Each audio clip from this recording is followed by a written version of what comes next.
Hello दोस्तों, सभी को मेरा नमस्कार। मैं मानव आप सभी लोगों का रेनबो गुरु यूट्यूब चैनल पर हार्दिक स्वागत करता हूं। मैं आपके लिए लेकर आया हूं दिल्ली पुलिस विशेष 15 प्रश्नों की वीडियो। दोस्तों, आप सभी लोगों को अब सप्ताह में 3 से 4 वीडियो दिल्ली पुलिस विशेष 15 प्रश्नों पर मिलेगी। तो आप सभी लोग तैयार हो जाइए, अपना पेन कॉपी उठा लीजिए और विशेष 15 प्रश्न को बिल्कुल रट लेना। मेरी पूरी गारंटी रहेगी दिल्ली पुलिस के 15 प्रश्न मेरे 15 प्रश्नों की सूची में से आएंगे। तो आप सभी लोग तैयार हो जाइए पेन कॉपी के साथ। तो चलिए शुरू करते हैं अपना सवाल नंबर पहला।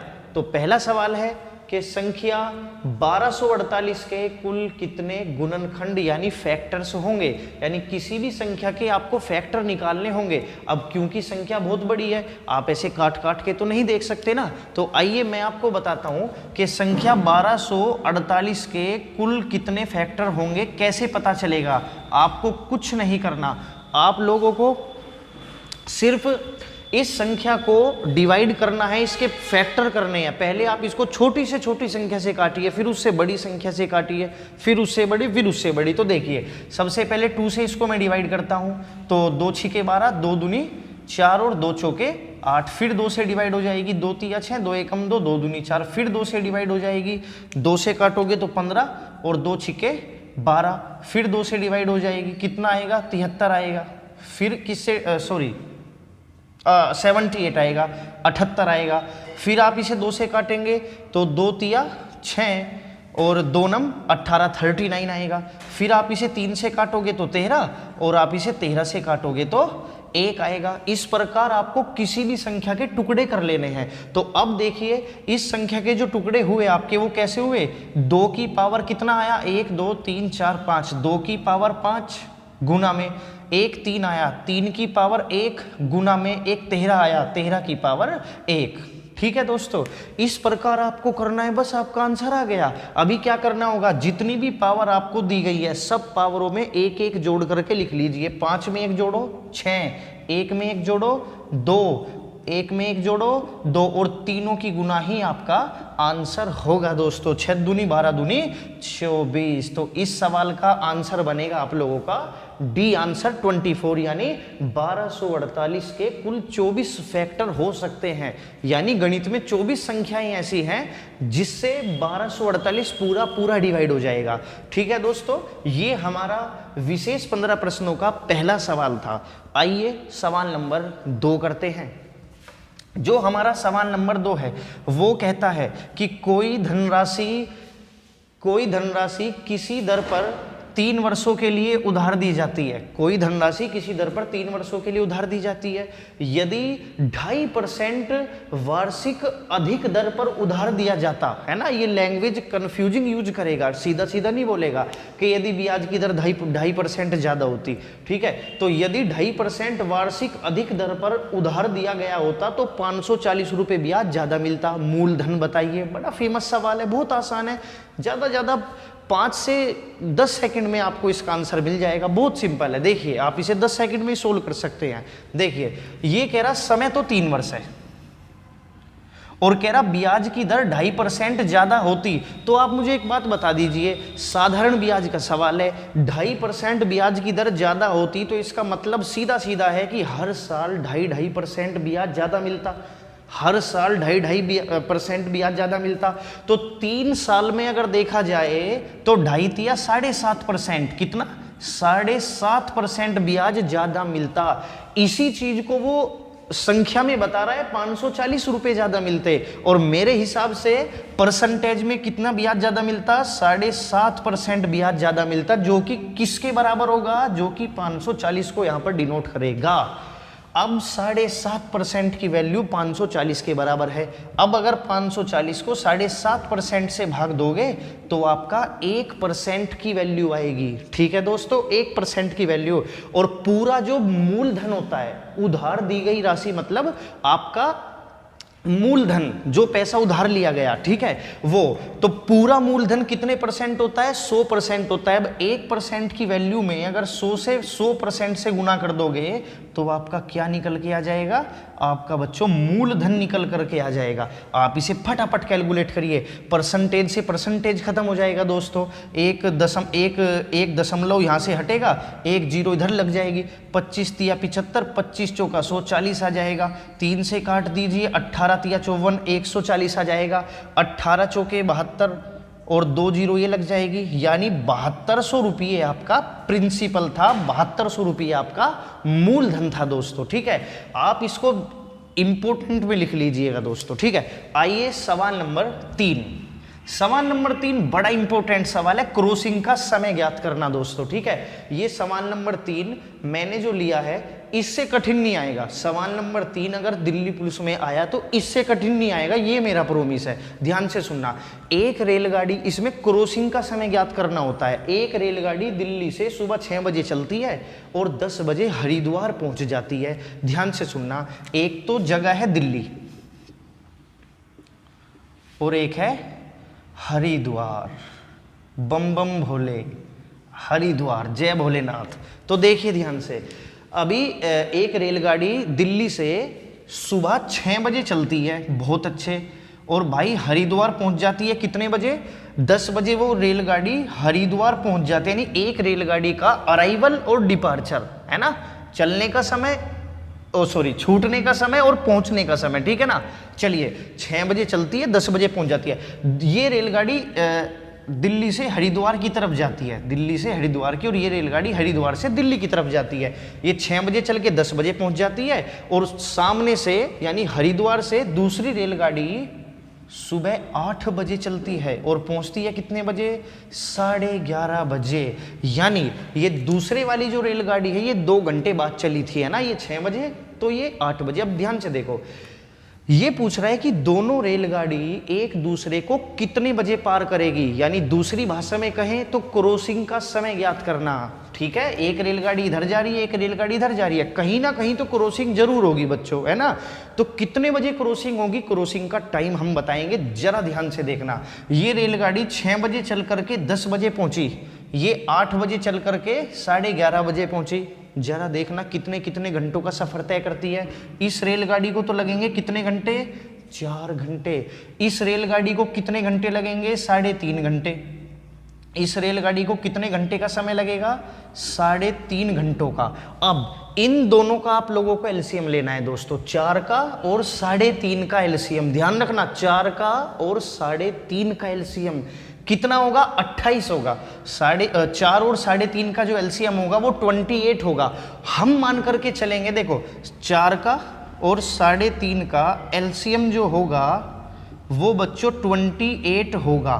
ठीक है, हम मान करके चलेंगे कि दोनों स्टेशनों के बीच की दूरी 28 किलोमीटर है। ध्यान से सुनना, अब देखो 28 किलोमीटर की दूरी पहले वाली रेलगाड़ी 4 घंटों में तय करती है। इस रेलगाड़ी की चाल कितनी हो जाएगी, 7 किलोमीटर प्रति घंटा दोस्तों। ये वाली रेलगाड़ी, भाई चाल बराबर दूरी बटे समय होता है ना, तो दूरी को समय से भाग दिया तो चाल आ गई है इस वाली रेलगाड़ी की 7 किलोमीटर प्रति घंटा। अब दूसरी रेलगाड़ी की चाल कितनी होगी, 28 बटे 3.5। चाल बराबर दूरी बटे समय होता है, पॉइंट हटा के ऊपर एक जीरो लग जाएगी, 280 बटे 35 हो जाएगा। ये हो जाएगा 280 बटे 35। इसे देख लो कितना आएगा, ये 35 अट्ठे कितना होता है, 8 पंजे 40, 3 अट्ठे 24 और 4 28, 8 किलोमीटर प्रति घंटा। दूसरी रेलगाड़ी की जो चाल हो जाएगी वो हो जाएगी बच्चों 8 किलोमीटर प्रति घंटा। बस ध्यान से सुनना, ज्यादातर सवाल खत्म हो चुका है। अब देखिए इसकी चाल 7 किलोमीटर प्रति घंटा है। ठीक है, ये सुबह 6 बजे चली थी, ठीक है, ये 8 बजे चली थी, यानी पहली रेलगाड़ी 2 घंटा अकेली चली, 7 किलोमीटर प्रति घंटे की रफ्तार से 2 घंटे तक इसे दौड़ा दो आप जरा। तो 7 किलोमीटर प्रति घंटे की रफ्तार से अगर 2 घंटे ये रेलगाड़ी चलेगी तो दोस्तों टोटल दूरी 28 किलोमीटर में से 14 किलोमीटर की दूरी है ना, 7 गुना 2 बराबर 14 किलोमीटर की दूरी तो रेलगाड़ी एक ने अकेली ने तय की थी। अब कितनी दूरी शेष बची, जब 28 में से 14 तो इसने खत्म कर दी, कितने बज गए, 8 बज गए हैं अब, है ना, क्योंकि 6 बजे के बाद 2 घंटे पहली रेलगाड़ी अकेली चली, 8 बज गए। 8 बजे दूसरी रेलगाड़ी ने भी चलना शुरू कर दिया दोस्तों। अब ध्यान से सुनना, जब 8 बजे तो दोनों रेलगाड़ियों ने चलना शुरू कर दिया। अब दूरी कितनी शेष बची, 28 में से 14 किलोमीटर खत्म कर चुकी पहली वाली रेलगाड़ी, तो बची कितनी, 14 किलोमीटर की दूरी शेष बची। अब 14 किलोमीटर की दूरी क्या एक रेलगाड़ी मिलके एक रेलगाड़ी पार करेगी, नहीं, दोनों रेलगाड़ी एक दूसरे की ओर अब चलना शुरू कर दिया। तो दोनों रेलगाड़ियों की विपरीत दिशा में जो चाल होगी वो क्या हो जाएगी दोस्तों, जुड़ जाएगी। विपरीत दिशा में चाल जुड़ जाती है और एक ही दिशा में चाल घट जाती है दोस्तों, ठीक है। तो 14 किलोमीटर की दूरी को दोनों मिलके खत्म करेगी, तो समय बराबर होता है दूरी बटे चाल, time equals to distance upon speed होता है दोस्तों। तो 14 किलोमीटर की दूरी 8 7 15 किलोमीटर प्रति घंटे की रफ्तार से तय होगी, है ना। तो समय आएगा घंटों में, क्योंकि किलोमीटर से किलोमीटर खत्म हो जाएगा, घंटे बचेगा, घंटों में समय आ चुका है। इसको मिनट में बदलने के लिए 60 से मल्टीप्लाई करिए, 15 चौके 60, ठीक है। तो ये 14 चौके 56 मिनट, यानी कि 56 मिनट में दूरी बीच की दोनों के खत्म हो जाएगी। कितने बज रहे थे जब दोनों ने एक साथ चलना शुरू किया, बताओ जरा, कमेंट करके बताओ कितने बज रहे थे, जल्दी से बताइए कमेंट करके। जब दोनों ने चलना शुरू किया, 6 बजे तो एक रेलगाड़ी चली थी, लेकिन 8 बजे दोनों ने चलना शुरू कर दिया, है ना, क्योंकि ये 2 घंटे पहले अकेली चली और तब 8 बज गए तो ये तो चली रही थी, इसने भी चलना शुरू कर दिया। तो 2 घंटे वो वाले 2 घंटे, है ना। चलिए, तो 56 मिनट बाद क्रॉसिंग होगी दोनों की, कितने बजे के, 8 बजे के, यानी 8 बजे दोनों ने एक साथ चलना शुरू किया, 56 मिनट बाद दोनों के बीच की दूरी खत्म, क्रॉसिंग का टाइम आ गया बच्चों 8:56 इस सवाल का करेक्ट आंसर होगा, ठीक है दोस्तों। ये बड़ा महत्वपूर्ण सवाल है और ये मैंने कठिन से कठिन सवाल लिया, क्योंकि मैंने टाइम ऐसा ले लिया 11:30 12:30 ऐसा ही टाइम, ठीक है। वरना तो नॉर्मल सवाल में ज़्यादा यहाँ पे कितना दे देगा, ज़्यादा यहाँ पे 11 दे देगा, 12 दे देगा, ऐसा टाइम देगा, है ना। अच्छा, अब दूसरी चीज़, 4 का और 3.5 का एलसीएम 28 कैसे लोगे, यानी पॉइंटों की संख्याओं का एलसीएम। बहुत इंपॉर्टेंट चीज़ है बच्चों, इन छोटी छोटी चीज़ों के लिए ऐसी चीज़ बर्बाद मत किया करो, है ना, बड़ा काम की चीज़ है। अब छोटी सी चीज़ अगर ये ना आती हो तो ये कैसे होगा, बिल्कुल भी नहीं होगा। तो ध्यान से सुनना दोस्तों, 4 का और 3.5 का एलसीएम मैंने कैसे लिया, 28। आज के बाद आप मत छोड़ना, देखिए 4 का और 3.5 का एलसीएम कैसे लोगे, पॉइंटों की संख्याओं का एलसीएम कैसे लोगे। तो ध्यान से सुनना, इस 3.5 को आप 7/2 लिख दीजिए, ठीक है।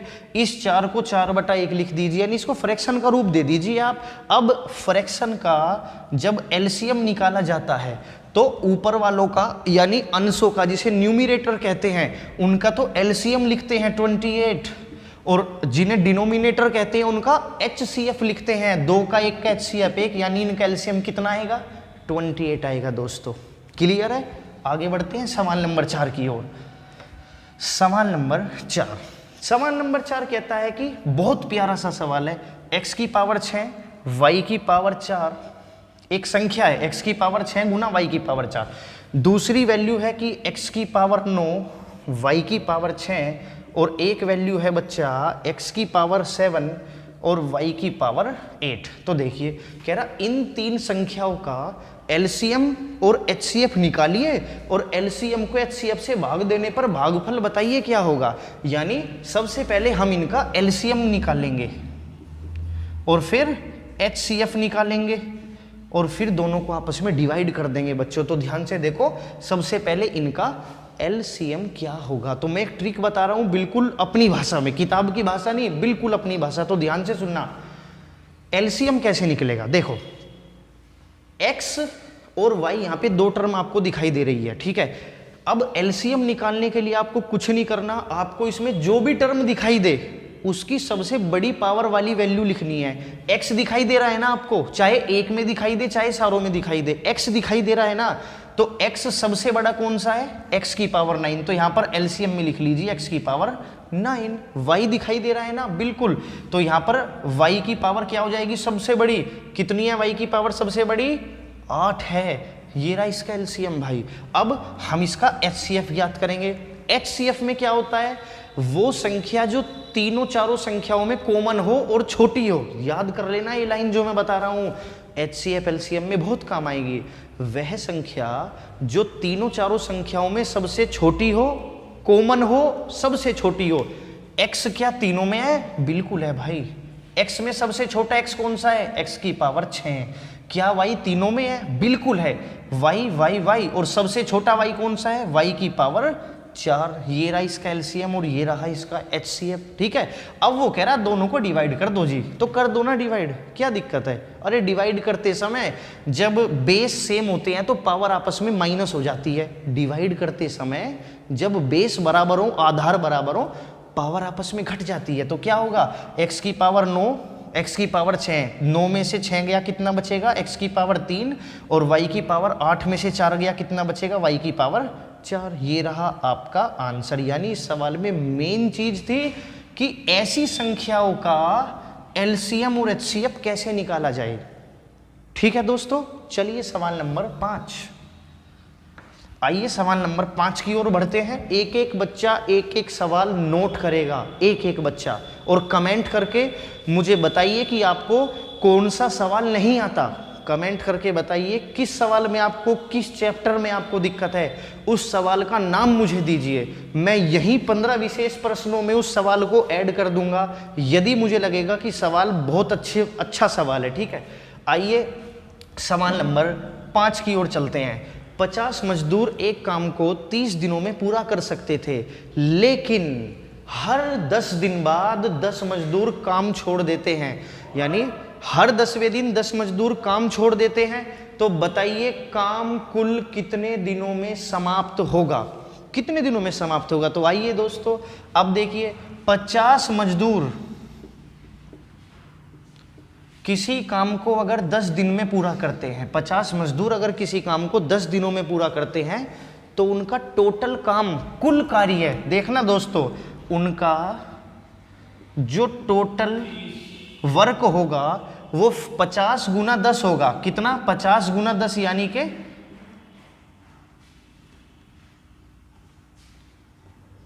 50 आदमी है ना, सॉरी 30 दिनों में समाप्त करते हैं। दिन 30 हैं, दिन कितने हैं, 30 है। तो 50 गुना 30, 1500, यानी टोटल काम उनका कितना हो जाएगा, टोटल काम 1500 हो जाएगा।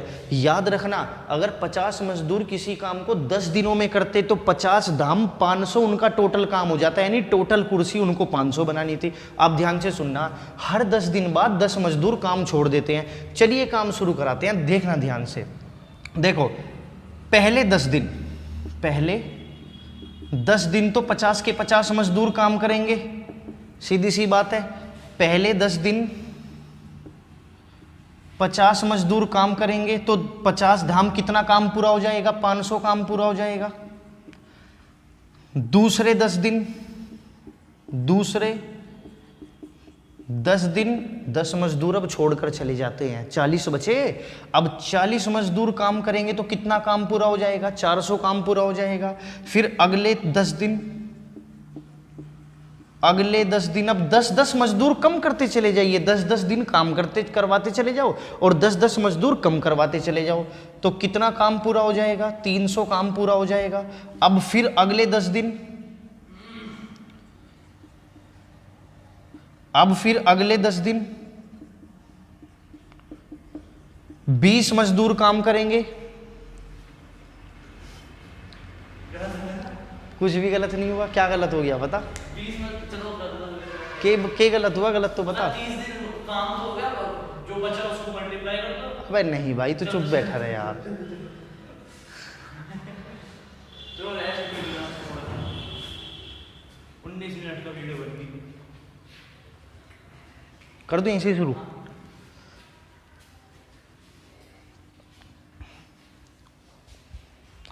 तो चलिए देखिए, अब अगले 10 दिन अगले 10 दिन 20 मजदूर काम करेंगे तो कितना काम हो जाएगा? 200 काम पूरा हो जाएगा। चलो देख लेते हैं अब तक कितना काम पूरा हो चुका है। अब देखो 10, 20, 30 टोटल काम याद रखना, 1500 कुर्सियां बनवानी है हमें। 10, 20, 30, 40, अभी तक 40 दिन पूरे हो चुके हैं दोस्तों। और काम कितना हो चुका है आप ऐड कर लीजिए, 300, 200, 500 और 500 1000 और 400 1400 काम। 40 दिन में ये मजदूर 1400 काम कर चुके हैं। अब फिर देखो अगले 10 दिन, अगले 10 दिन में अब 10 मजदूर और घटते चले जाएंगे, 10 मजदूर बचे, कितना काम होगा? 100 काम हो जाएगा दोस्तों। सवाल खत्म हो चुका है। कितने दिन टोटल? देखो 1400 और 100 कितने टोटल? 1500 काम कंप्लीट। और दिन कितने? 10, 20, 30, 40, 50। बहुत सिंपल है, 40 और 10 50, यानी कि 50 दिनों में आपका टोटल 1500 काम खत्म हो जाएगा। याद रखना दोस्तों, बहुत इंपॉर्टेंट सवाल है, इसे पढ़ लेना, ढंग से नहीं होगा नहीं परीक्षा में आपसे ये। आइए सवाल नंबर 6। सवाल नंबर 6, सवाल नंबर 6। और देखिए सवाल नंबर 6 क्या कहता है। सवाल नंबर 6 है आपका गुणात्मक प्रतिलोम। इसको इंग्लिश में कहा जाता है भाई मल्टीप्लीकेशन इनवर्स। इनवर्स मतलब उल्टा। देखो अगर कोई आपसे कहता है कि 6 का गुणात्मक प्रतिलोम बताइए, तो भाई 6 का गुणात्मक प्रतिलोम 1/6 होता है। क्यों होता है 1/6? गुणात्मक प्रतिलोम उस संख्या को कहते हैं जिसकी गुणा यदि दी गई संख्या में कर दिया जाए तो कितना बचना चाहिए? 1 बचना चाहिए। जैसे 6 का गुणात्मक प्रतिलोम 1/6 होगा, क्योंकि 6 की गुणा 1/6 में करोगे तो कितना बचेगा? 1 बचेगा। कोई आपसे कहता है कि 7/8 का गुणात्मक प्रतिलोम बताइए, तो कितना हो जाएगा? 8/7 हो जाएगा, है ना? कितना बचना चाहिए? 1 बचना चाहिए। ऐसा याद रखना आपको। चलिए देखिए, अभी मैं आपको सवाल बताता हूँ। ये कह रहा 7 की पावर -2 का गुणात्मक प्रतिलोम बताइए मल्टीप्लीकेटिव इनवर्स। ठीक है, क्या होगा इसमें? अच्छा 7 की पावर -2 है। एक बात याद रखना, जब भी कभी पावर माइनस की हो और आप उसको प्लस करना चाहते हो तो कैसे करते हैं? उसका बेस अपोजिट कर देते हैं, इन्वर्स कर देते हैं। जैसे कि अगर मैं 7 को 1/7 लिख दूं तो पावर प्लस की जगह क्या हो जाएगी? माइनस की जगह क्या हो जाएगी? प्लस हो जाएगी। तो 1/7 की पावर 2। ठीक है, यानी इसको मैं ऐसा लिख सकता हूं। ये 1 कहां से आया? याद रखना, जब भी पावर माइनस की हो तो बेस को उल्टा कर दिया जाता है, उसका इन्वर्स कर दिया जाता है, और ये 2 पावर में पूरे के ऊपर आ जाती है। ठीक है ना? 1 की पावर 2 तो 1 ही होता है, तो मैंने इसीलिए नीचे नीचे 2 लिखा, 1/7 की पावर 2। अब 1/7 की पावर 2 का मल्टीप्लीकेटिव इनवर्स क्या होगा? जब 1/6 का 6 होता है, 1/8 का 8 होता है, तो 1/7 की पावर 2 का क्या होगा? 7 की पावर 2 ही तो होगा दोस्तों। जब ही तो ये खत्म होगा और 1 बचेगा, तो इसका आंसर क्या बनेगा? 7 की पावर पॉजिटिव 2। याद रखना, 7 की पावर प्लस का 2। चलिए दोस्तों, आइए सवाल नंबर 7 की ओर चलते हैं। सवाल नंबर 7 क्या कहता है?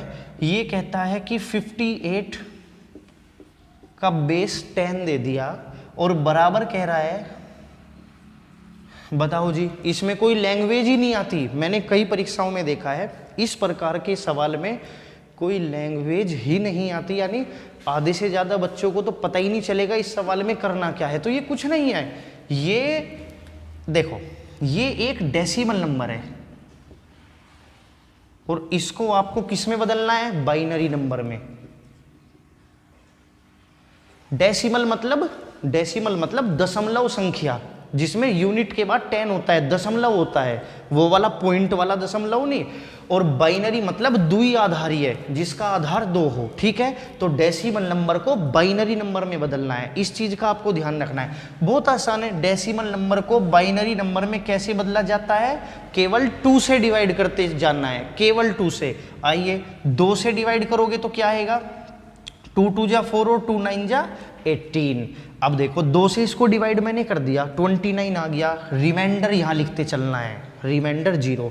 2 से भाग दोगे 14 बार पढ़ा चलेगा, 14 दूनी 28, कितना शेषफल बचेगा? 1 रिमाइंडर बचेगा। रिमाइंडर को इधर लिखते जाना है। 2 सत्ते 14, कितना रिमाइंडर बचेगा? 0। ऐसे ही 2 तिया 6 कितना रिमाइंडर बचेगा, 1 रिमाइंडर बचेगा। ऐसे ही आपको 2 एकम 2 और कितना रिमाइंडर बचेगा, 1 रिमाइंडर बचेगा। जब नीचे 2 से छोटा आ जाए तो आपको रोक देना है।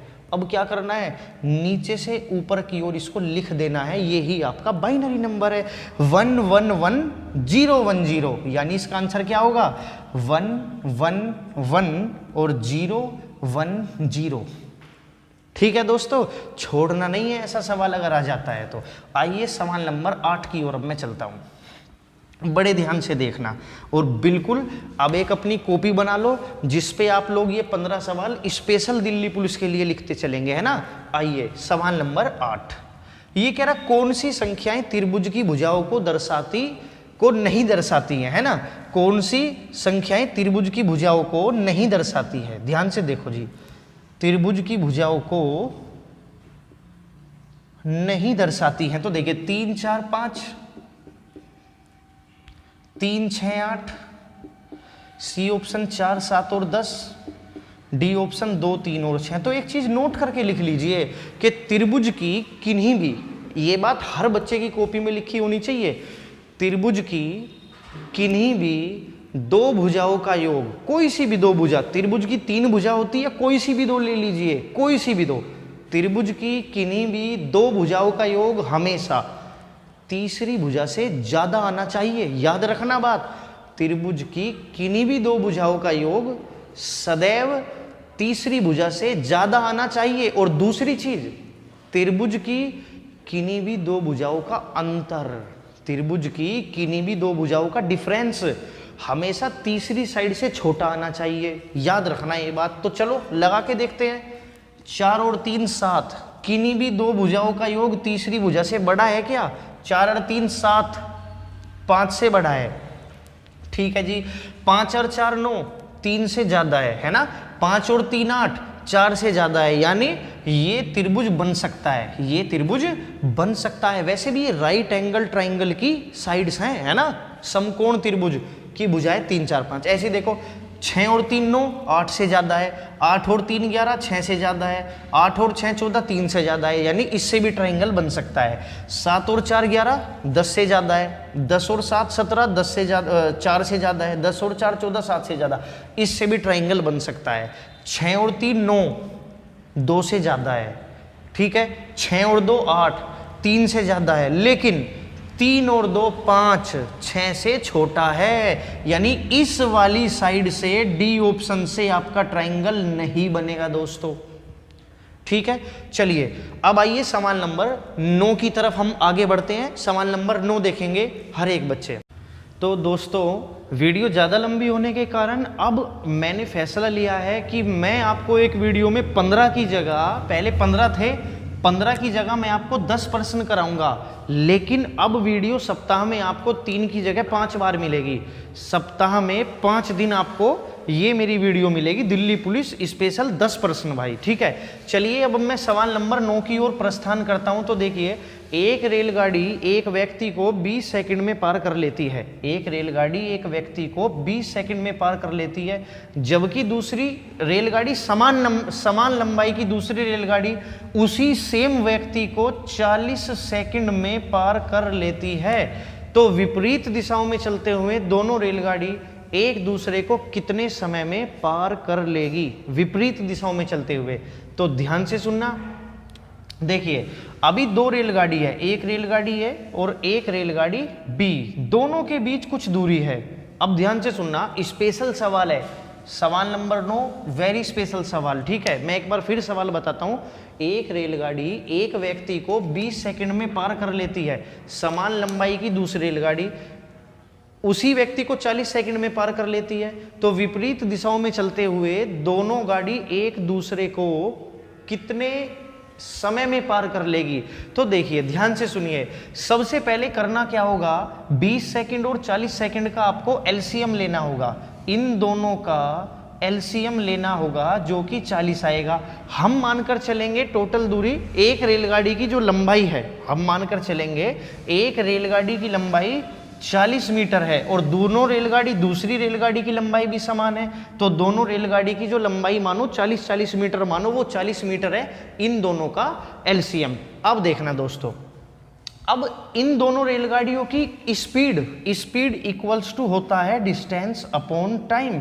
पहली वाली रेलगाड़ी की जो चाल है, देखो पहली रेलगाड़ी 40 मीटर की दूरी तय करती है कितने समय में? 20 सेकंड में। अच्छा दोस्तों, एक बात मैं ये बता दूं, जब रेलगाड़ी किसी लड़के को, किसी खंबे को, किसी पेड़ को पार करेगी, यानी एक ऐसी चीज जिसकी कोई लंबाई ना हो, खंबा, लड़का, पेड़, टेलीफोन का पोल आदि, जिनकी कोई लंबाई ना हो, उसको पार करेगी तो रेलगाड़ी अपनी अपनी दूरी तय करती है। अब रेलगाड़ी ने जब लड़के को 20 सेकंड में पार करा तो अपनी अपनी दूरी तय करी 40 मीटर। तो पहली वाली इसे हम लिख सकते हैं स्पीड ऑफ फर्स्ट ट्रेन।